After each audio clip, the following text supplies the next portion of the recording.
नमस्कार दोस्तों। इलाहाबाद हाईकोर्ट के एक जज दिल्ली से इलाहाबाद के बीच में ट्रैवल कर रहे थे, लेकिन सफ़र के दौरान उन्हें परेशानी हुई। 3 घंटे ट्रेन लेट हो गई और रिफ्रेशमेंट टाइम तक नहीं पहुंच पाई। इसके बाद इलाहाबाद हाईकोर्ट के रजिस्ट्रार ने रेलवे से क्लियरेंस मांगा, स्पष्टीकरण मांगा कि आप बताइए प्रोटोकॉल के अनुसार जो सर्विसेज एक हाईकोर्ट के जज को प्रोवाइड की जानी चाहिए थी उनको क्यों नहीं प्रोवाइड की गई। इसके बाद देखो सुप्रीम कोर्ट के चीफ जस्टिस ने यानी चीफ जस्टिस ऑफ इंडिया ने खत लिखा कि ये गलत है। इस प्रकार की चीज़ों से जनता में ये संदेश जाता है कि जजेस जो हैं वो प्रिविलेजेस का इस्तेमाल करते हैं, वो इंटाइटल्ड हैं, वो बाकियों से अलग हैं, वो एलीट हैं। तो देखो इस घटना में क्या क्या एथिकल इश्यूज निकल के आते हैं। सबसे पहला ethical issue, misuse of protocol facilities. देखो जज को, ब्यूरोक्रेट्स को जो फैसिलिटीज मिलती है ना, वो क्या होती हैं, वो इसलिए मिलती हैं ताकि वो अपनी ड्यूटी का निर्वहन ठीक से कर सकें, अपनी ड्यूटी को ठीक से निभा सकें, ना कि इसलिए मिलती हैं कि वो हाईकोर्ट के जज हैं, उन्हें थोड़ा फायदा पहुंचाना चाहिए कि वो अपनी पावर्स को दिखा सकें। तो ये पहला पॉइंट है। दूसरा पॉइंट, इंटाइटलमेंट एंड प्रिविलेज। देखो ये इंसिडेंट हाईलाइट करता है कि जज ने अपनी प्रिविलेज एंड इंटाइटलमेंट को डिस्प्ले किया। जजेस के पास देखो ह्यूमिलिटी होनी चाहिए, ह्यूमिलिटी की वैल्यू हमने डिस्कस की थी। पब्लिक के लिए सेंस ऑफ सर्विस होनी चाहिए, लेकिन उन्होंने जिस प्रकार से रेलवे से स्पष्टीकरण मांगा पर्सनल इनकन्वीनियंस के लिए, तो ये उनकी ह्यूमिलिटी या फिर sense of service to the public को शो नहीं करता है। जनता के लिए अगर उन्हें गुस्सा आता तो वो अलग बात थी कि जनता को परेशानी हुई, लेकिन उनको खुद को परेशानी हुई इसके लिए स्पष्टीकरण मांगा, ये गलत है। नेक्स्ट है एब्यूज ऑफ पावर। अब देखो रेलवे से स्पष्टीकरण मांगना यह भी एक प्रकार से हाईकोर्ट के द्वारा पावर का गलत इस्तेमाल करने वाली बात है। ऑफिशियल कैपेसिटी के तौर पे उन्हें जो पावर मिली है ना, उसका वो इस प्रकार से इस्तेमाल नहीं कर सकते कि उन्हें पर्सनल परेशानी हुई और उसके लिए वो धमकाना चाहते हो किसी रेलवे ऑफिशियल को, ये गलत है। नेक्स्ट है अकाउंटेबिलिटी एंड रिस्पॉन्सिबिलिटी। देखो किसी रेलवे ऑफिशियल के खिलाफ डिसिप्लिनरी एक्शन लेना ये जज के जुरिडिक्शन में नहीं आता है। मतलब कोई पिटीशन फाइल की गई हो रेलवे से संबंधित मामले में और उसमें किसी रेलवे ऑफिशियल ने कोताही बरती हो तो वो अलग चीज है, बट पर्सनल इनकन्वीनियंस हुई और उस पर आप डिसिप्लिनरी एक्शन ले रहे हो, ये गलत है। ये आपका मामला नहीं है, ये रेलवे का मामला है, इसमें आपकी जुरिडिक्शन नहीं है। नेक्स्ट है credibility and legitimacy of judiciary. इससे ना क्रेडिबिलिटी और लेजिटिमेसी जो है जुडिशरी की वो कम होती है, जनता का जो ट्रस्ट है वो कम होता है जजेस में। उनको लगता है कि जजेस भी देखो इस प्रकार से हैं, एलीट लोग हैं, जनता जैसे नहीं हैं, प्रिविलेज्ड हैं। और सबसे लास्ट में जुडिशियल एथिक्स एंड कंडक्ट। देखो जजेस के लिए ना ये एथिक्स और कंडक्ट को फॉलो करना जरूरी है। वो कोई ऐसा काम ना करे जिससे कि जुडिशरी की जो डिग्निटी है वो खराब हो, ऐसी भावना जाए कि जुडिशरी जो है वो इम्पार्शियल होकर काम नहीं करती, सभी एस्पेक्ट्स में अपने पे बात आए तो ज़्यादा तेज़ी से एक्शन लेती है और जनता की बात आए तो तारीख पे तारीख मिलती है। तो जुडिशियल एथिक्स और कंडक्ट होना चाहिए जिसका पालन सभी जजेस को करना चाहिए। अब डिस्कशन स्टार्ट करते हैं। आज की डेट है 21 जुलाई। आज हिंदू में ज़्यादा इंपॉर्टेंट आर्टिकल्स नहीं है। एक आर्टिकल हिंदू का यहाँ पे डिलिमिटेशन से संबंधित, फिर रशिया के कर्च ब्रिज के ऊपर अटैक हुआ है वो आर्टिकल डिस्कस करेंगे। इससे वर्ल्ड में क्यों इस बार वीट के दाम बहुत ज़्यादा बढ़ सकते हैं। टाइम्स ऑफ इंडिया का आर्टिकल है टीचिंग सोप से संबंधित, पढ़ाने की दुकानें खुल गई हैं जिससे नुकसान होता है फायदे के बजाय। इंडियन एक्सप्रेस का सीरा जमोहन का एक आईआर का आर्टिकल डिस्कस करेंगे। चलिए डिस्कशन स्टार्ट करते हैं। डिस्कशन स्टार्ट करने से पहले एक चीज़, कुछ लोगों ने ये पूछा क्या वो एथिकल टर्म डिस्कस करना हमने बंद कर दिया है। नहीं, बंद नहीं किया। एक सेक्शन हमारा खत्म हो गया था एथिक्स एंड वैल्यूज से संबंधित। अब एटीट्यूड हमें स्टार्ट करना है जो हम मंडे से स्टार्ट करेंगे। और मंडे से एक और चीज़ हम ऐड करेंगे, एक जो PYQ का क्वेश्चन आंसर है ना वो डिस्कस करेंगे।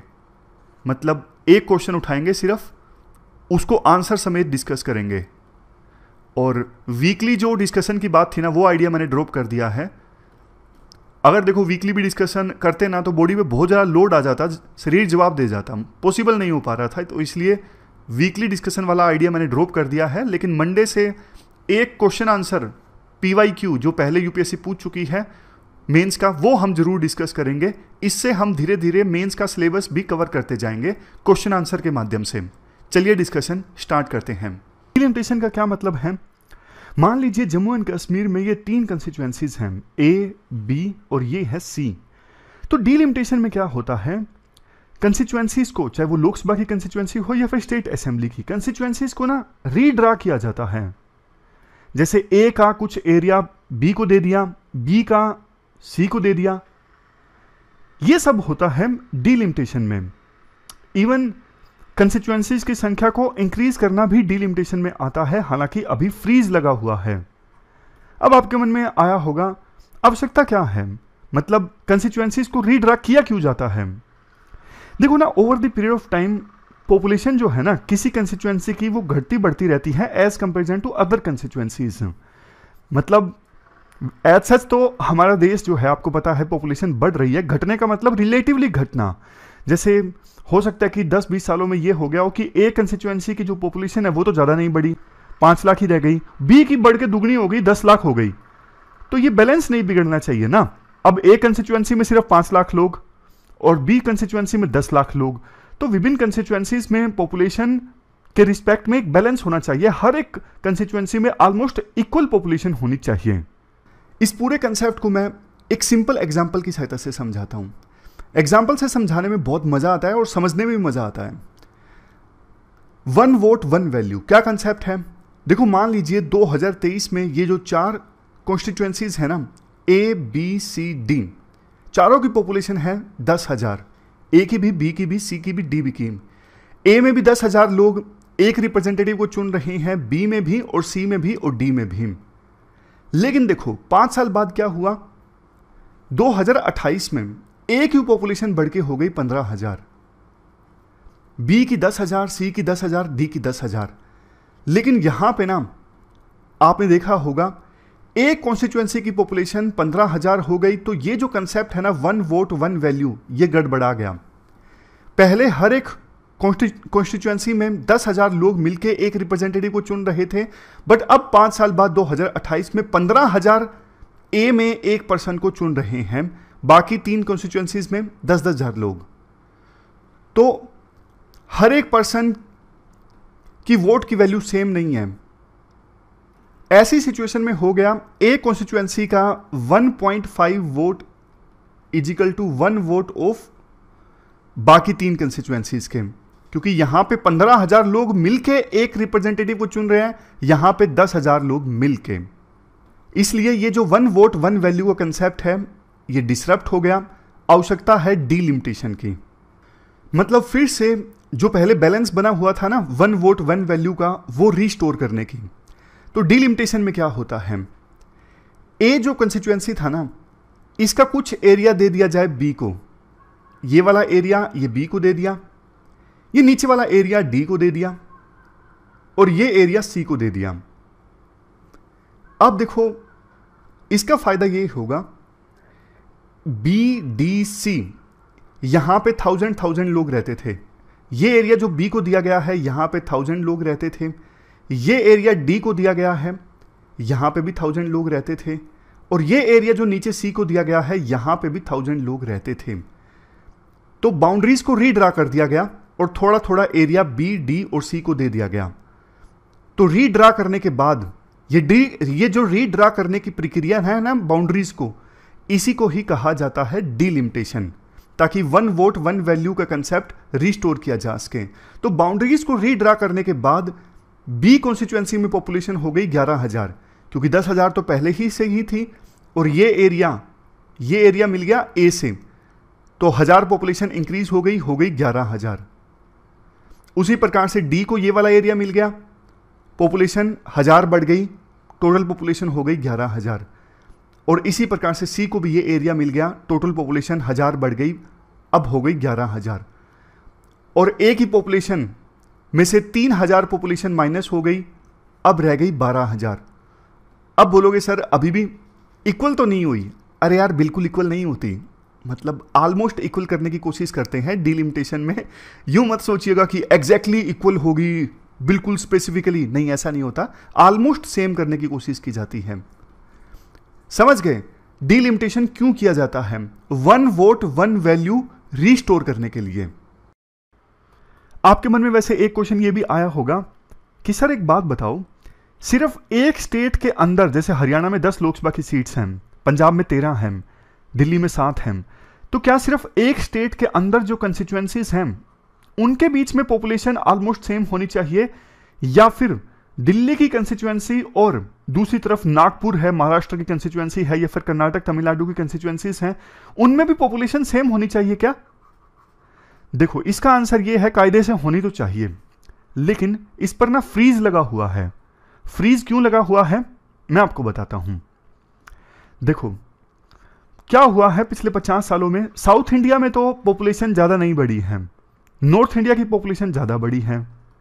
अगर हर एक सेंसस के बाद हम ये बैलेंस स्टैब्लिश करना स्टार्ट कर देते ना कि लोकसभा की कंस्टिट्यूएंसी में जितनी पॉपुलेशन तमिलनाडु में है उतनी ही दिल्ली में होनी चाहिए, या फिर यूपी बिहार की किसी कंस्टिट्यूएंसी में होनी चाहिए, इसका नतीजा तो ये निकलता यूपी बिहार में तो कंस्टिट्यूएंसीज ज्यादा हो जाती और साउथ इंडिया में कम हो जाती।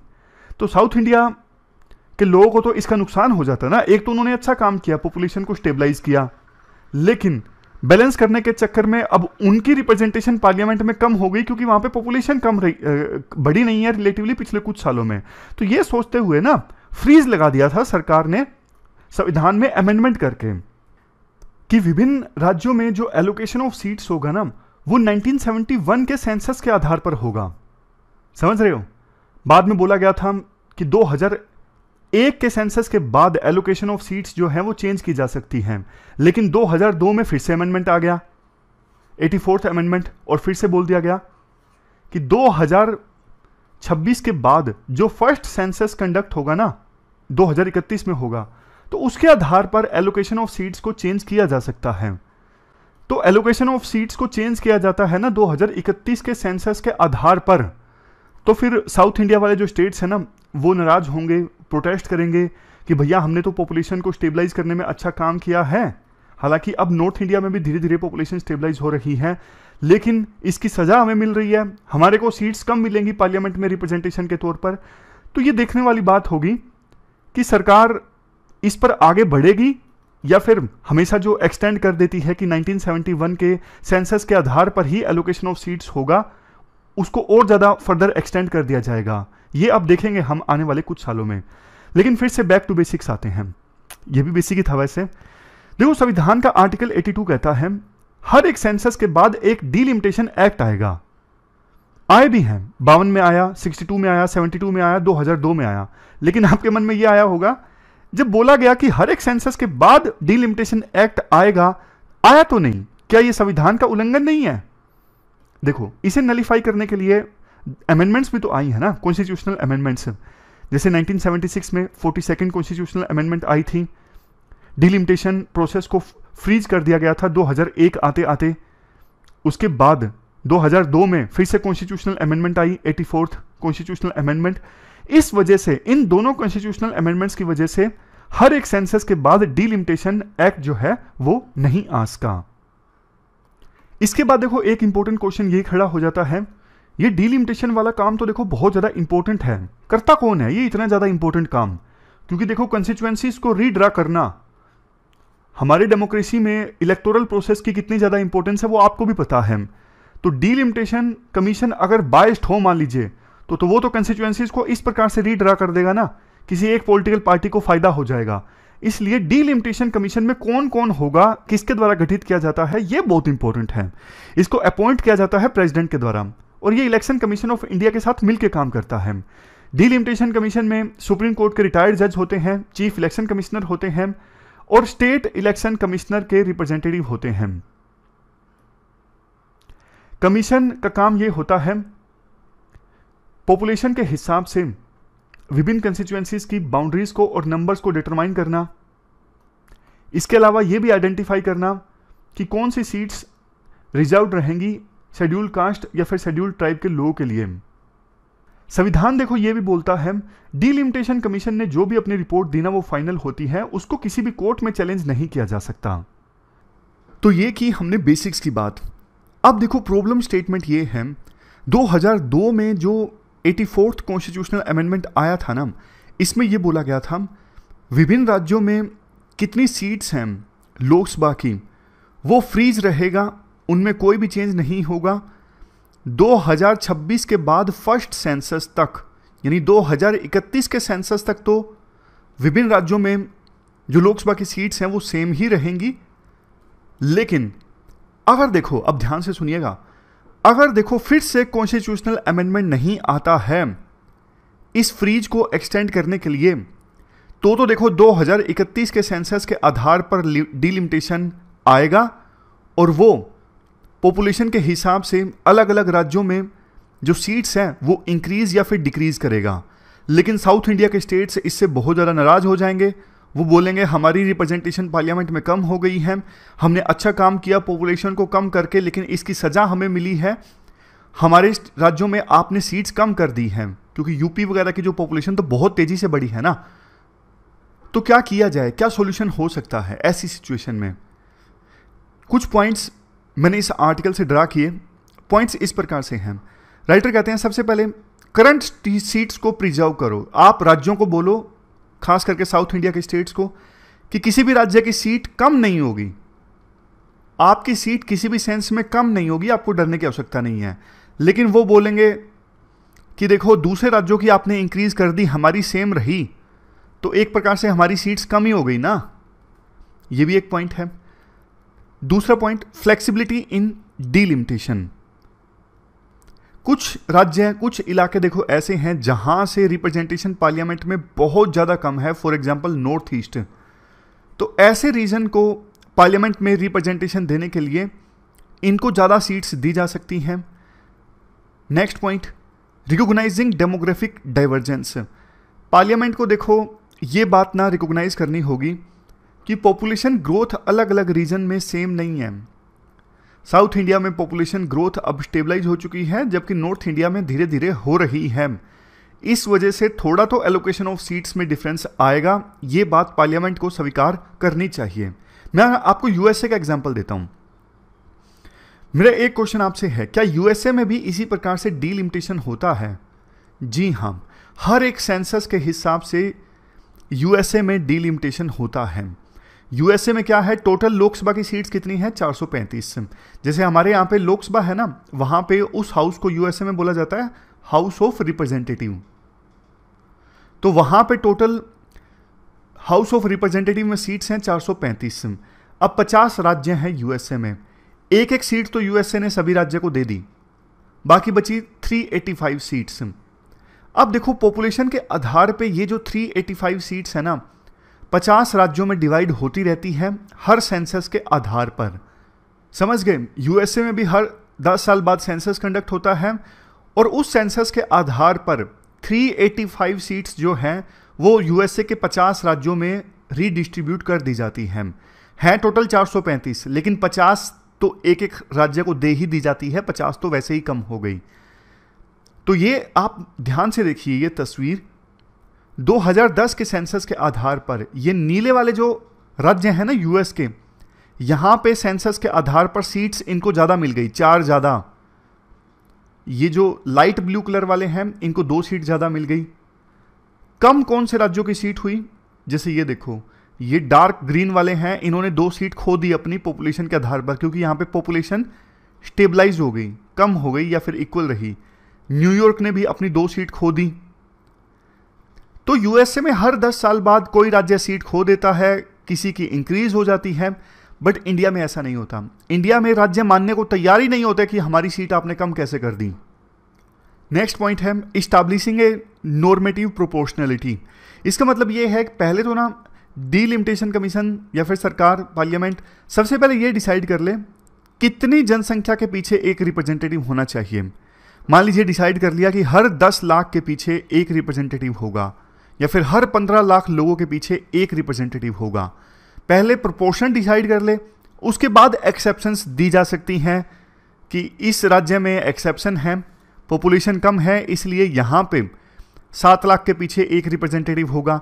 मतलब पहले ओवरऑल पूरे देश के लिए आप एक रेशो डिसाइड कर लो कितने लोगों के पीछे एक रिप्रेजेंटेटिव होना चाहिए, उसके बाद एक्सेप्शन दी जा सकती है कुछ एरियाज को। Next, accommodating marginal voices. अब देखो कुछ वॉइसेस ऐसी हैं जैसे एल्डर्स हैं, ट्राइबल्स हैं, उनकी पार्लियामेंट में रिप्रेजेंटेशन कम होती है, तो उनकी रिप्रेजेंटेशन इंश्योर करने के लिए काम किया जाए। सबसे लास्ट में माइग्रेशन इम्पैक्ट। माइग्रेंट वर्कर्स एक स्थान से दूसरे स्थान पर जाते हैं, तो डिलिमिटेशन में ना माइग्रेंट पॉपुलेशन का भी ख्याल रखा जाए। लास्ट में एक और चीज़ है जाते जाते, असम में अभी डिलिमिटेशन चल रहा है, बाकी पूरे देश में नहीं चल रहा। ऐसा क्यों? क्योंकि देखो 2008 में ना डिलिमिटेशन हुआ था पूरे देश में, राज्यों के अंदर किसी राज्य में कितनी लोकसभा की सीट है उसे नहीं छेड़ा गया, वो तो फ्रीज्ड है 1971 के सेंसस के आधार पर। लेकिन किसी राज्य के अंदर जो कंस्टिट्यूएंसीज हैं उनको रीड्रा किया गया था 2008 में, लेकिन उस समय ना असम को छोड़ दिया गया था सिक्योरिटी कंसर्न्स के कारण। उस समय सिक्योरिटी सिचुएशन ठीक नहीं थी, इसलिए असम को छोड़ दिया गया था, वहां पे डिलिमिटेशन नहीं हुआ था। बट अब 15 साल बाद 2023 में इलेक्शन कमीशन ने ड्राफ्ट जारी कर दिया असम में डिलिमिटेशन के लिए। तो वहां पे कुछ लोग विरोध भी कर रहे हैं, वो कह रहे हैं कि असम में ना कंस्टिट्यूएंसीज को इस प्रकार से रीड्रा किया जा रहा है कि कम मुस्लिम रिप्रेजेंटेटिव चुन के आएंगे। जैसे बराक वैली है, बराक वैली में पहले 15 सीट्स हुआ करती थी, अब सीट्स घट के हो गई हैं 13। बराक वैली में मुस्लिम्स की संख्या ज्यादा है। देखो इस चीज को कहते हैं जेरीमैंडरिंग।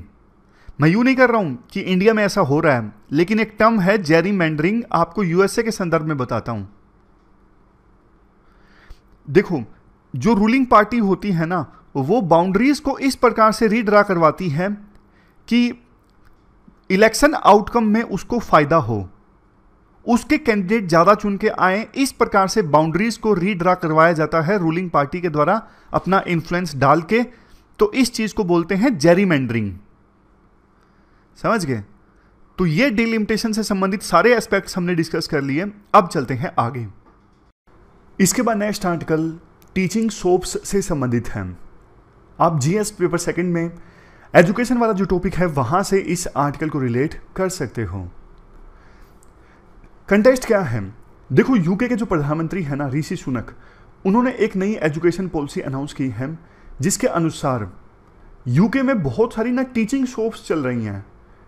टीचिंग शॉप्स मतलब ऐसे संस्थान, ऐसे इंस्टीट्यूशंस जहां पर बच्चों को पढ़ाया तो जाता है और डिग्री भी दे दी जाती है, बट पास आउट हुए स्टूडेंट्स में से ज़्यादातर की जॉब नहीं लग पाती, उनमें से ज़्यादातर हायर एजुकेशन के लिए नहीं जा पाते, बस उन्हें नाम की डिग्री मिल जाती है। इस प्रकार से उन्हें पढ़ाया गया है डिग्री में। तो ऋषि सुनक कहते हैं यूके के प्रधानमंत्री, हम इस प्रकार की टीचिंग शॉप्स को ना बंद करेंगे। एक सर्वे में पाया गया 30% ग्रेजुएट्स ऐसे हैं अलग अलग संस्थानों में जिनको देखो 15 महीनों तक ना तो कोई जॉब लगी, ना ही वो हायर एजुकेशन के लिए उन्होंने किसी कॉलेज में दाखिला लिया, एडमिशन लिया। वो है सिर्फ और सिर्फ टीचिंग शॉप्स की वजह से कि उन्हें सिर्फ नाम का पढ़ा दिया गया है, फॉर्मेलिटी पूरी कर दी गई है पढ़ाने के नाम पे, अच्छे से नहीं पढ़ाया गया है, उन्हें स्किल नहीं दी गई है, उनकी ऐसी तैयारी नहीं करवाई की गई है कि वो आगे जाके हायर एजुकेशन हासिल कर सकें।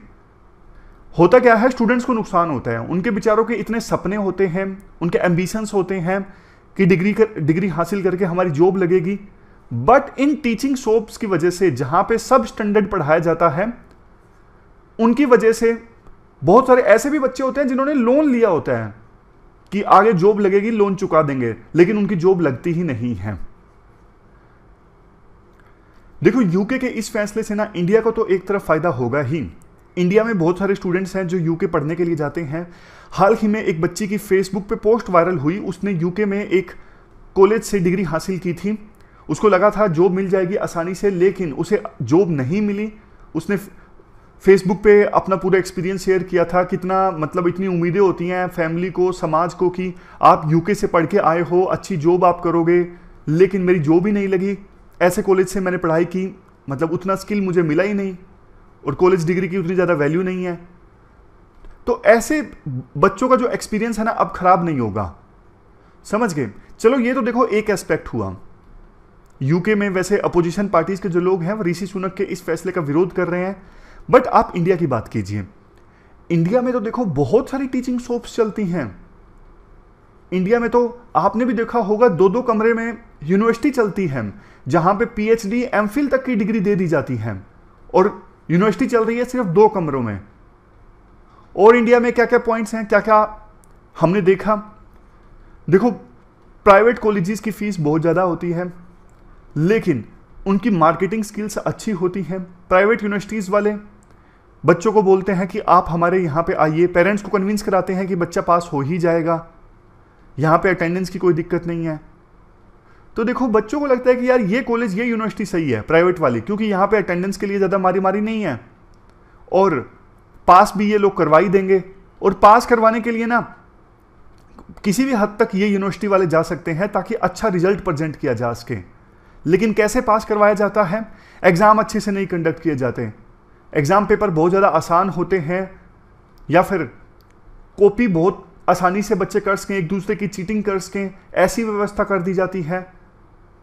बिल्कुल लो वेजेस वाले टीचर्स प्राइवेट यूनिवर्सिटीज़ के द्वारा हायर किए जाते हैं, और उनको बोला जाता है रिजल्ट ला के दिखाइए। अब वो रिजल्ट कैसे ला के दिखाएंगे? पेपर आसान बनाएंगे, चीटिंग होने देंगे, ऐसे वो रिजल्ट ला के दिखाते हैं। तो इससे क्या होता है? डिग्री तो मिल जाती है बच्चों को, लेकिन वो डिग्री किस काम की, आप बताइए। बहुत बार तो ना रूरल बैकग्राउंड के स्टूडेंट्स को जॉब की भी गारंटी देने का वादा किया जाता है, हम आपको जॉब भी दिलवाएंगे। फिर इसके लिए ये सारे कॉम्पिटिटिव एग्जाम्स के पेपर लीक करवाए जाते हैं। बहुत बार तो पेपर लीक करवा दिया, नाम की कोचिंग दिलवा दी, ऐसी चीज़ें होती हैं। देखो, +1 +2 में आपने बहुत बार ऐसा देखा होगा, कोटा में या फिर दूसरी जगहों पर बच्चे कोचिंग अटेंड करते हैं और स्कूल नहीं जाते। स्कूल होता है उनका डमी स्कूल, नाम का स्कूल होता है, जाने की जरूरत नहीं है, बाद में सिर्फ पेपर दे दिए जाते हैं। और कई बार तो ना जो कॉलेजेस होते हैं बोलते हैं कि हमारा रेगुलर कॉलेज है, लेकिन वास्तव में ना रेगुलर कॉलेज वो होता नहीं है। किसी के ऊपर कोई फाइन नहीं लगाता, कोई नहीं आता तो कुछ भी नहीं होता, और इससे कॉलेजेस का फायदा ही होता है। क्यों? बच्चे आ नहीं रहे हैं तो इंफ्रास्ट्रक्चर है ही नहीं उनके पास, यूज नहीं होगा। बच्चे आएंगे तो इंफ्रास्ट्रक्चर दिखाना पड़ेगा, इंफ्रास्ट्रक्चर तो उनके पास है ही नहीं ना, यानी बच्चे एब्सेंट रहते हैं, तो बल्कि उनको फायदा होता है कॉलेज वालों को। लेकिन देखो, इससे ना अच्छे कॉलेजेस को ना, जो सरकारी कॉलेज हैं, अच्छे एकेडमिक कॉलेजेस हैं ना, उनको नुकसान होता है, क्योंकि उनके पास इतनी मार्केटिंग स्किल्स होती नहीं, और बच्चों को डर लगता है कि यार ये तो यहाँ पे तो मतलब एडमिशन लेंगे तो फेल हो जाएंगे, यहाँ पे नकल नहीं मारने देते। बच्चे कई बार आसान रास्ता चुनना चाहते हैं कि इस कॉलेज में एडमिशन लेंगे तो यहाँ पे तो हम पास होने की संभावना ज़्यादा है, यहाँ पर कोई अटेंडेंस के लिए भी नहीं रोकेगा, तो इस कॉलेज में डिग्री करने से मज़े आ जाएंगे। तो ये आसान रास्ता, शॉर्ट टर्म प्लेजर के बारे में बच्चे सोचते हैं, वो लॉन्ग टर्म रिजल्ट के बारे में नहीं सोच पाते कि इससे पास आउट होएंगे तो क्या फ़ायदा होगा, क्या मिलेगा।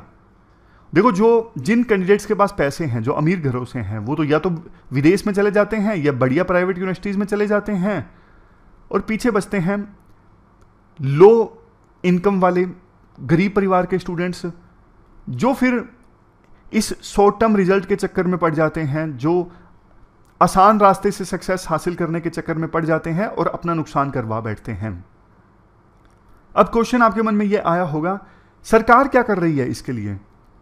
देखो, यूजीसी अपनी वेबसाइट पे ना समय समय पे फेक यूनिवर्सिटीज़ की, फेक कॉलेजेस की लिस्ट जारी करता है। बट देखो, सिर्फ लिस्ट जारी करने से, सिर्फ नोटिफिकेशन से क्या प्रॉब्लम सोल्व हो जाएगी? नहीं। गवर्नमेंट को ना इन सेडी इंस्टीट्यूशंस के खिलाफ सख्त से सख्त कार्रवाई करनी चाहिए। एक डेटरेंस क्रिएट होनी चाहिए समाज में कि कॉलेज हो, यूनिवर्सिटी हो तो अच्छा हो। देखो, मैं मानता हूं इस चीज़ को कि पहले हमारे देश में ना हायर एजुकेशन में इनरोलमेंट बहुत कम होता था, तो पहली चीज़ जिस पे सरकार ने फोकस किया कि इनरोलमेंट तो हो कम से कम। अब देखो, उस स्टेज पे आ चुके हैं हम, ठीक ठाक इनरोलमेंट होता है। यूनिवर्सल इनरोलमेंट प्राइमरी एजुकेशन के लिए तो अभी भी नहीं होता, हायर एजुकेशन में बहुत ज़्यादा ड्रॉप आउट है। लेकिन जो लोग इनरोल कर रहे हैं हायर एजुकेशन के लिए, उनका भी कुछ नहीं हो रहा है, उनकी भी जॉब नहीं लग रही है, वो भी हायर एजुकेशन के लिए नहीं जा रहे हैं, तो फिर इन कॉलेजेस का, इन यूनिवर्सिटीज़ का क्या फ़ायदा? क्या नाम की डिग्री देनी है कि हाँ बस नाम की डिग्री हो गई ताकि शादी हो जाए? शादी के लिए डिग्री करने का क्या फ़ायदा? तो ये पूरा आर्टिकल हमने डिस्कस किया कि और ज़्यादा बेहतर रेगुलेशन सरकार को करने की आवश्यकता है। आप बताइए और क्या किया जा सकता है? आपने आस पड़ोस में कुछ देखा हो, इस प्रकार की डिग्री किसी ने ली है, आपका आस पड़ोस का जो भी एक्सपीरियंस हो आप बताइए कमेंट बॉक्स में। इसके बाद नेक्स्ट आर्टिकल कर्च ब्रिज के ऊपर अटैक से संबंधित है। सबसे पहले आप लोकेशन देखिए कर्च ब्रिज की। देखो ये है क्रीमियम पेनिनसुला। ये क्रीमिया है, पहले यूक्रेन के पास हुआ करता था, 2014 के बाद से ये रशिया का हिस्सा है। 2014 में रशिया ने यहाँ पे रेफरेंडम करवाया था जिस पे सवाल उठते हैं, बट 2014 के बाद से ये रशिया का हिस्सा है। और बीच में ये जो ब्रिज है ना, ये है कर्च ब्रिज, जो कि ना मेनलैंड रशिया को जोड़ता है क्रीमियन पेनिनसुला से। बहुत ज़रूरी है रशिया के लिए ये ब्रिज। 19 किलोमीटर लंबा ब्रिज है और रोड और रेलवे लाइन दोनों साथ साथ चलती हैं इस ब्रिज के ऊपर। तो हुआ क्या है, इस ब्रिज के ऊपर ना यूक्रेन ने अटैक कर दिया है, मतलब एक हिस्सा गिरा दिया, लटक रहा है, ऐसी फोटो वायरल हुई। आप ये तस्वीर देख लीजिए, ये कर्च ब्रिज है। रशिया के लिए देखो बहुत ज़्यादा इंपॉर्टेंट ब्रिज है। मेनलैंड रशिया से जो सामान जाता है क्रीमिया में, वो इसी ब्रिज से होके जाता है। तो रशिया ने भी इसका बदला लिया। रशिया ने दो चीज़ें की। एक तो देखो ब्लैक सी में जो यूक्रेन के पोर्ट्स हैं ना, मैं आपको मैप दिखाता हूँ। ये पोर्ट्स हैं, मान लीजिए ब्लैक सी में यूक्रेन के, फॉर एग्जांपल उड़ीसा, यहाँ पर मिसाइल्स दागी गई रशिया के द्वारा। और रशिया ना ब्लैक सी ग्रेन इनिशिएटिव से बाहर आ गया। आप पूछोगे सर ये क्या इनिशिएटिव है ब्लैक सी ग्रेन, हमने तो नहीं सुना इसके बारे में। मैं बताता हूँ क्या ये इनिशिएटिव है। देखो जब युद्ध स्टार्ट हुआ ना यूक्रेन और रशिया के बीच में, तो रशिया और यूक्रेन दोनों ना बहुत सारा वीट प्रोड्यूस करते हैं, फर्टिलाइजर प्रोड्यूस करते हैं, सनफ्लावर ऑयल प्रोड्यूस करते हैं। तो इन सब चीज़ों का ना एक्सपोर्ट यूक्रेन से रुक गया दूसरे देशों में। यूक्रेन अपना ये सारा जो सामान भेजता है, इवन ब्रेड बास्केट कहा जाता है यूक्रेन को यूरोप का, क्योंकि यूक्रेन बहुत सारा वीट सप्लाई करता है यूरोपियन कंट्रीज़ को, और 90% तो वो जाता है ब्लैक सी से होके। ये जो ब्लैक सी है ना, यहाँ से होके जाता है। लेकिन जब से वार स्टार्ट हुआ, रशिया ने ना इस ब्लैक सी में ना ब्लॉकेड लगा दिया था। यूक्रेन इस सी को एक्सेस नहीं कर पा रहा था। जगह जगह रशिया ने माइन भी बिछा दी है, जो काले काले रंग की आपको दिख रही है ना, ये माइन्स हैं जो कि रशिया ने बिछा दी थी युद्ध स्टार्ट होने के बाद में। तो यूक्रेन अपने इन पोर्ट्स को यूज़ नहीं कर पा रहा था। अब देखो इस वजह से यूक्रेन अपना वीट और फर्टिलाइजर नहीं एक्सपोर्ट कर पा रहा था यूरोप में, और दूसरे अफ्रीका के देशों में, एशिया के देशों में वीट के दाम एकदम से बढ़ने लग गए थे, जो यूक्रेन के वीट पे डिपेंडेंट थे। रशिया को इसलिए दिक्कत आ रही थी अपना वीट बेचने में, क्योंकि यूएस ने सैंक्शंस लगा दिए थे। तो ना उस समय यूएन, टर्की, यूक्रेन और रशिया चारों ने ना एक डील साइन की, ब्लैक सी ग्रेन इनिशिएटिव। मीडिएशन करवाया गया था यूएन और टर्की के द्वारा। मीडिएशन में यह तय हुआ था कि रशिया ना एक रास्ते से यूक्रेन के वीट एंड फर्टिलाइजर्स को जाने देगा, बीच में रोकेगा नहीं, जाने देगा। बदले में यूएसए के जो सैंक्शंस है ना, वो रशिया के वीट एंड फर्टिलाइजर के एक्सपोर्ट पर लागू नहीं होंगे। मतलब रशिया को भी छूट मिल गई कि आपके ऊपर हमने जो सैंक्शंस लगाए हैं वो आपके वीट एंड एग्रीकल्चर एक्सपोर्ट पे लागू नहीं होंगे। और रशिया ने भी कह दिया कि अलग अलग देशों में वीट जाता है, खाने का मामला है, इसलिए हम यहां से जाने देते हैं वीट एक्सपोर्ट को, रोकेंगे नहीं। बट ना पिछले कुछ समय से रशिया को लग रहा था ये जो डील है ना यूक्रेन के पक्ष में ज्यादा है। अब एकदम से कर्च ब्रिज के ऊपर यूक्रेन ने रशिया के कर्च ब्रिज के ऊपर अटैक किया ना, तो रशिया ने घोषणा कर दी कि हम इस डील से अब बाहर आ रहे हैं। तो अब देखो दिक्कत हो गई यूक्रेन के लिए। अब यूक्रेन ब्लैक सी से अपने शिप्स नहीं भेज पाएगा। रशिया के अप्रूवल के बिना दिक्कत आएगी यूक्रेन को अपने शिप्स यहां से भेजने में, क्योंकि ब्लॉकेड लगा देगा रशिया फिर से, और जो शिप्स जाएंगे उनके ऊपर हमला कर देगा। अब फिर से डर पैदा हो गया है कि ग्लोबल मार्केट में वीट के दाम बढ़ जाएंगे, फर्टिलाइजर के दाम बढ़ जाएंगे, क्योंकि इवन रशिया ने ना ब्लैक सी के ये जो पोर्ट्स है ना, इनके ऊपर भी अटैक किया। रशिया ने यूक्रेन को बोला जैसे कहता है आपने हमारे कर्च ब्रिज के ऊपर अटैक किया, हम इसका बदला लेंगे। समझ गए, साफ साफ नहीं बोल रहा है रशिया, लेकिन एक्शंस वैसे ही हैं।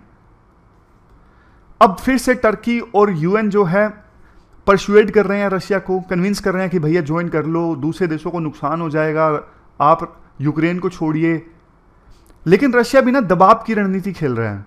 रशिया बोल रहा है कि ठीक है, मतलब प्रेशर बनाएगा रशिया कि आप हमारे कुछ और प्रोडक्ट्स को के ऊपर से यूएस के सैंक्शंस हटवाइए, तब जाके हम डील साइन करेंगे।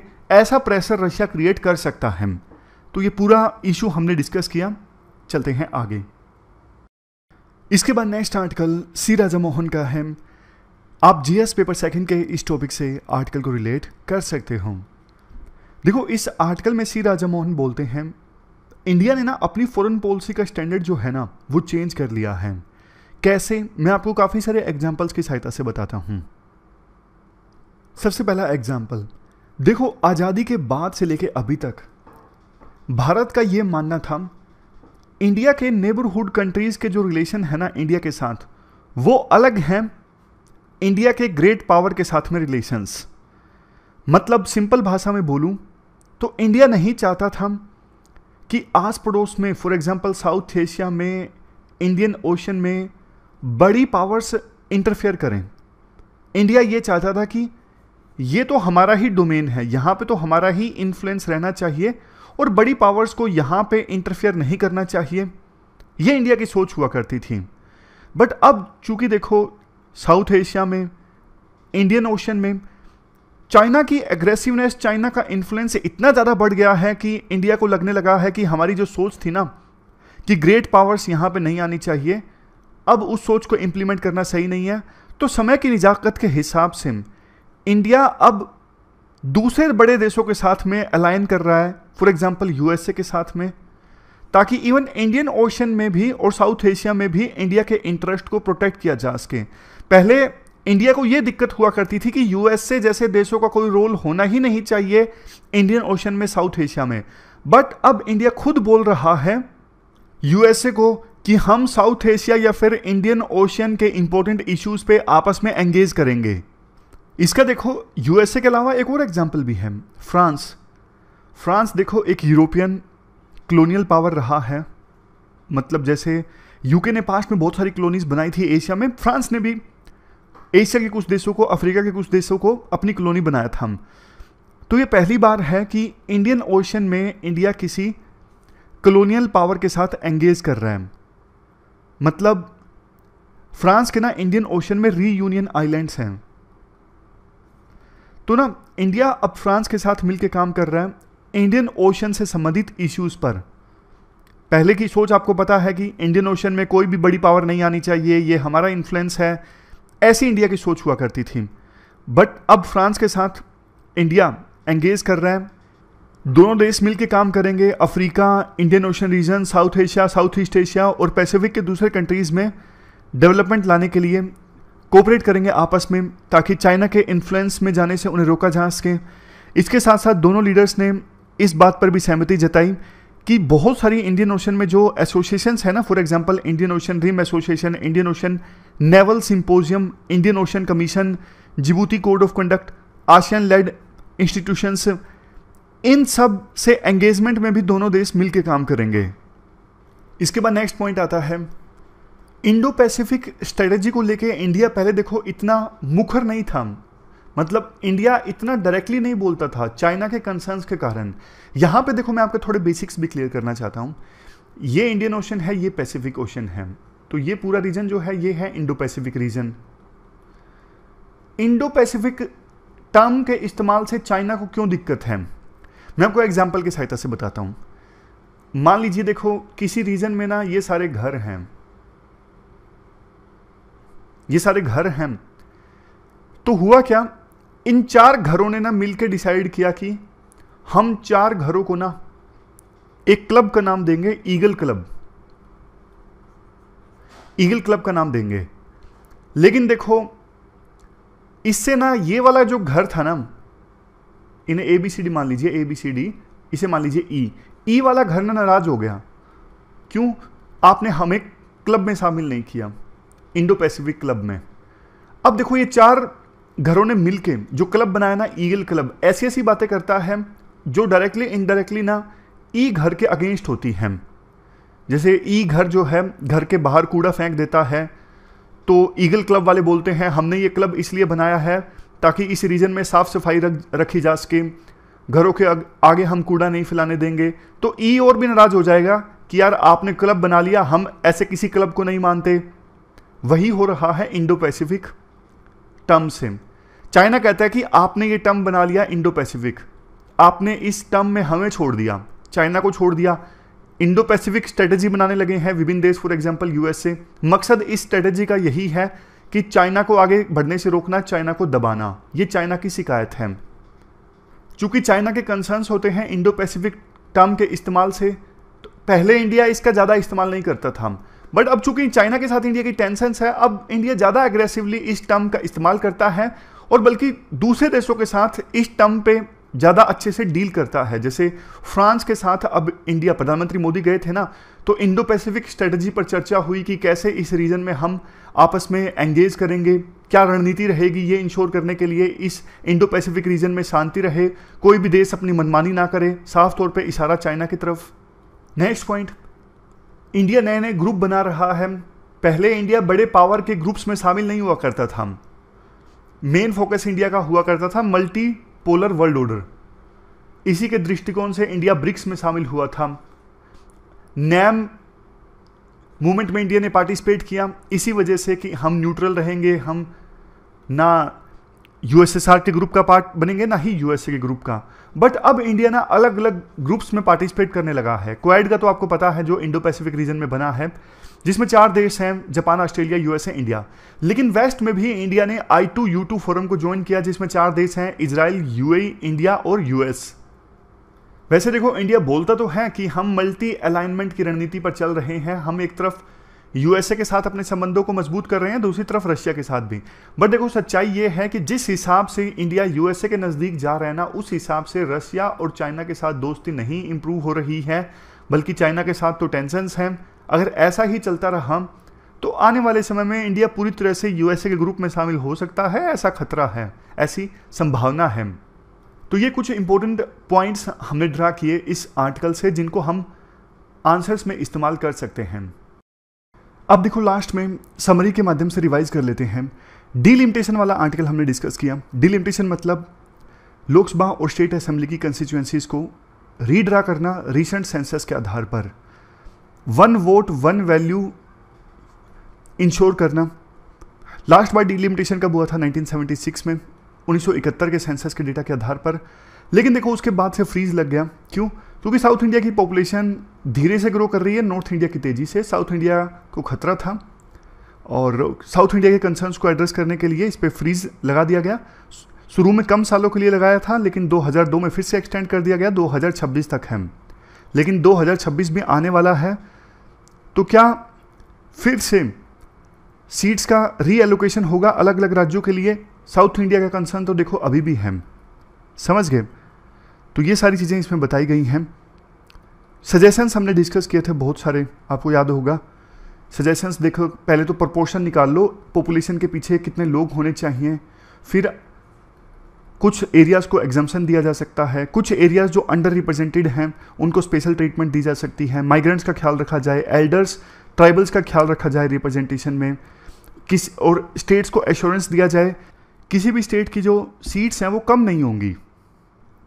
ये आर्टिकल हमने डिस्कस किया था ब्लैक सी ग्रीन इनिशिएटिव वाला। ब्लैक सी ग्रीन इनिशिएटिव है क्या, क्या इम्पैक्ट पड़ा रशिया की इन्वेजन से, डील की इंपॉर्टेंस क्या है, रशिया के विड्रॉल होने से क्या होगा, यूक्रेन पे क्या इम्पैक्ट पड़ेगा, डिप्लोमेटिक एफर्ट्स क्या चल रहे हैं डील को रिवाइव करने के लिए, ग्लोबल इम्प्लीकेशंस क्या होंगी, सारे पॉइंट्स हमने डिस्कस किए थे।